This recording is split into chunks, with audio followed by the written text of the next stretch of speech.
Beleza, galera? Professor Bergson em mais uma resolução EXP Resolve, questão Enem 2019, primeira aplicação. Vamos dar uma lidinha. Ela fala o seguinte, ó: quando se considera a extrema velocidade com que a luz se propaga por todos os lados e que, quando vem de diferentes lugares, mesmo totalmente opostos, os raios luminosos se atravessam uns aos outros, sem atrapalharem, né, que é a chamada independência dos raios de luz, né? Então um feixe de luz cruza pelo outro sem interferir.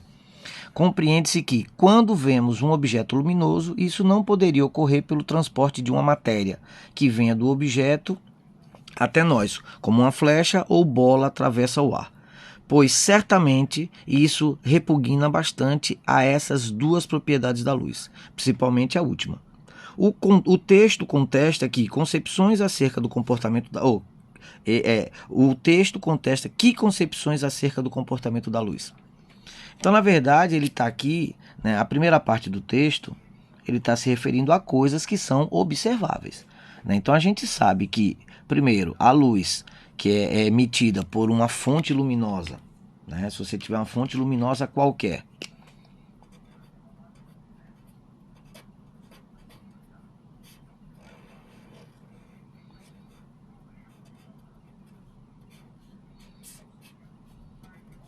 uma lâmpada, por exemplo, essa luz ela é emitida em todas as direções, né? Então, essa luz ela vai iluminar todo o ambiente, ok? E se você tiver uma luz de uma cor e próximo dela uma luz de outra cor,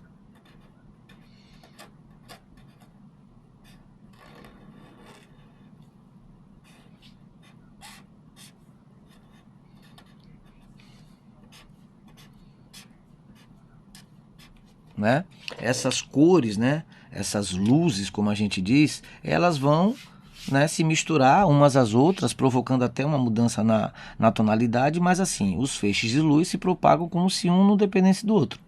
Tranquilo? Então a luz é capaz de se espalhar para todos os lados e um feixe de luz, ao interceptar outro, não sofre interferência, ou seja, na verdade não muda a direção, né? São independentes, eles continuam se propagando. Ou seja, é a ideia, né, de que essa luz ela nada mais é do que uma onda, né? Então a luz ela está sendo tratada como onda. Então essa onda luminosa, ok?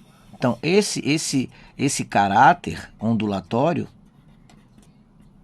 né? Esse caráter ondulatório ele é bem determinado nesses casos.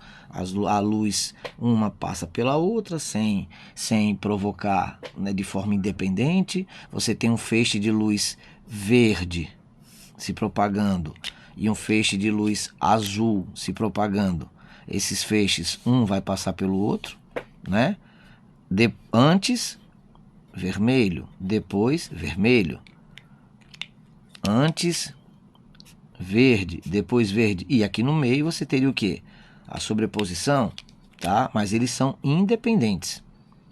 Se essas luzes fossem compostas de partículas, né? Se elas fossem compostas de partículas, provavelmente esse tipo de fenômeno não ocorreria, porque se eu sou composto de partículas, quando uma cruzasse o caminho da outra, né, eu provavelmente teria interferência, né? Ou seja, uma iria influenciar no caminho da outra, como se fossem dois jatos de água.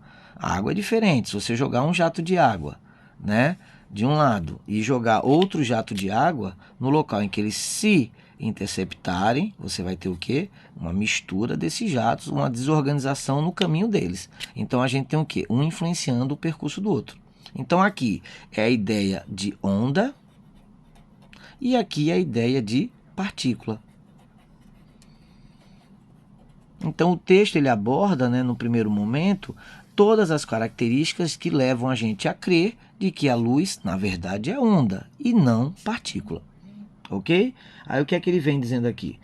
O texto contesta que concepção acerca do comportamento da luz. Então a gente vai ter que procurar o entendimento que a luz precisa de um meio de propagação não. O modelo ondulatório da luz, a qual considera a possibilidade de interferência, não, ele não está contestando de que a luz é uma onda, pelo contrário, ele está afirmando, né, que é um comportamento de onda. O modelo corpuscular definido por Newton, que descreve a luz como um feixe de partículas. Perfeito. Então a gente se lembra que na época, né, de Isaac Newton, você tinha o conceito ondulatório dado por Christian Huygens, né, e o conceito corpuscular, que era uma ideia defendida por Isaac Newton, que contraria um pouco essas propriedades que a luz tem, de independência dos raios, tá? Então, o texto acima, ele contesta qual concepção? A concepção de Isaac Newton. A ideia que Newton tinha de que, na verdade, a luz era feita de partículas. Então, a resposta, modelo corpuscular defendido por Newton, que descreve a luz como um feixe de partículas. Então, para Newton, a luz é desse jeito. Ok? Composta de partículas. Valeu? Então, item C. Gostou? Compartilha, indica para os colegas. Valeu? Até a próxima.